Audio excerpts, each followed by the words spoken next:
Blessed and victorious day, everyone. Our scripture reading comes from the book of Joshua, chapter 1, verse 8 and 9. It says that, "Do not depart from the reading of this word. Meditate on it night and day, for in it comes great abundance." So dito mga kapatid, pinapakita ng Panginoon sa atin that we need the Word of God. It is just like a man cannot live without water, without food, without the nourishment in his body. It's the same thing with our spiritual man. Man cannot live without the Word of God. And if you don't have the Word of God daily, it is either you're weak, it is either your life is in chaos, magulo ang buhay mo, magulo ang business mo, magulo ang pamilya mo, pag wala kang salita ng Panginoon. You see, the Word of God is for us who reads it day and night or night and day, 365 days a year. The Word of God guides us. It's also declared in Psalms 119:105 that says, "Your word is a light to my feet and a lamp to my path." Ibig sabihin mga kapatid, ang salita ng Panginoon ang siyang nagbibigay liwanag sa ating paglakad bilang mga anak ng Diyos.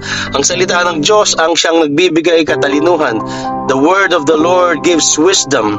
Nasabi nga ng Panginoon that the fear of the Lord is the beginning of wisdom. Kung meron kang salita ng Diyos, meron kang takot na maka-Diyos. Iba yung fear of God from the fear of the Lord. Ang takot na maka-Diyos ay ang takot na ayaw mong ma-disappoint o ayaw mong masaktan ng ating Amang nasa langit. See, the Word of God is so powerful that we need it every day of our lives. Ang salita ng Panginoon ay siyang nagbibigay linaw sa mga problemang hindi natin malutas. Ang salita ng Diyos ang nagbibigay pangunawa sa hindi pagpapatawad sa mga taong nagkasala sa atin. Ang salita ng Diyos ang siyang nagbubukas sa mga pusong kailangan mahalin na mahirap mahalin. Ibig sabihin kapatid, ang salita ng Diyos ay napaka-importante sa ating paglago bilang mga anak ng Diyos, sa ating paglago, sa ating paglakad bilang mga Kristiyano at tagasunod ng ating Panginoong Hesus. I'd like to encourage you today, kung meron kang mga bagay na hindi naintindihan, read the Word of God. If you're going through those problems in life, chaos in life, difficulties in life, trials, struggles, pain, regrets in life, read the Word of God. You know why? It is the Word of God that gives us an understanding of how we walk in this fallen world.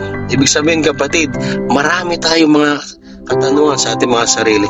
Marami tayong mga bagay na kailangang gusto nating masagot. Maraming mga bagay sa ating mga buhay na gusto nating malaman kung ano yung mga solusyon sa mga problemang pinagdadaanan natin. Kapatid, kung ikaw ngayon ay dumadaan sa mga ganong bagay, kung ikaw ngayon ay nanghihina spiritually, read the Word of God. Ang salita ng Diyos ang siyang nagbibigay linaw sa mga bagay na alam natin hindi natin kayang lutasin. The Word of God divides, sabi ng Panginoon sa kanyang salita in Hebrews, it divides the soul and the marrow. Ibig sabihin kapatid, binibigyan tayo ng kalinawan sa mga buhay na panglaman at buhay na pang spiritual. Hindi natin maintindihan ang buhay. Hindi natin maintindihan kung anong pinagdadaanan natin sa mga oras na ito. Pero ang Diyos lamang siyang pwedeng magbigay ng pangunawa upang maintindihan ang mga bagay na ito. Ikaw man ay patagal ng Kristiyano pero hanggang ngayon hindi ka pa rin nakapagbasa ng salita ng Diyos araw-araw. I encourage you today, go back to the Word. Kung may mga tanong ka na hindi mo maintindihan at mga tanong, mga doktrina na hindi mo maintindihan, go back to the Word. Ang salita ng Diyos ang siyang magbibigay linaw sa mga ganitong bagay. And I'd like to encourage you today, ang salita ng Panginoon ay galing sa kanyang hininga. Sabi ng 2 Timothy 3:16, the scripture or the Word of God is God breath. It is useful for rebuke. Ibig sabihin mga kapatid, yung salita ng Panginoon ang nagtutuwid sa mga maling paniniwala natin. Sa araw na ito kapatid, kung ikaw man ay nanghihina spiritually, go back to the Word of God. Ganon ang ang pagmamahal ng Panginoon. Kung ikaw ay anak niya, ay dadaan ka sa disiplina. At paano maintindihan yung disiplina ng Ama?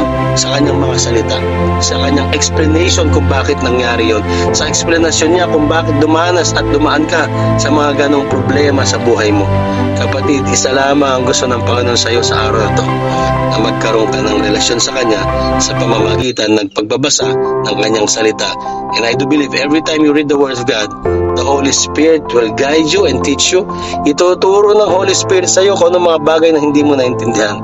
At sa mga bagay na naiintindihan mo na, mas lalo pang lalalim yung pangunawa mo dun sa mga salita ng Diyos na naintindihan mo. Kapatid, continue to read the Word of God night and day. Yun ang sabi ng Panginoon sa atin, that we will be prosperous pag binabasa natin ang salita ng Diyos.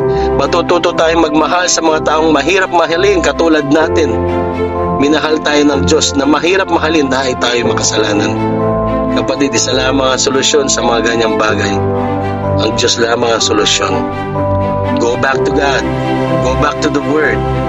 Draw near to God, and He will draw near to you. Sabi nga ng Panginoon in James, draw near to God, resist the devil, and he will flee from you. Isa lamang ang solusyon sa araw na to.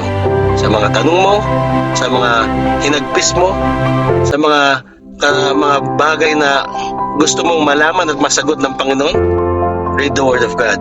And I do believe once you do that, once you read the Word of God, all things are possible to them who believe, sabi ng Panginoon. I pray that God will stir up the understanding and knowledge in your spirit.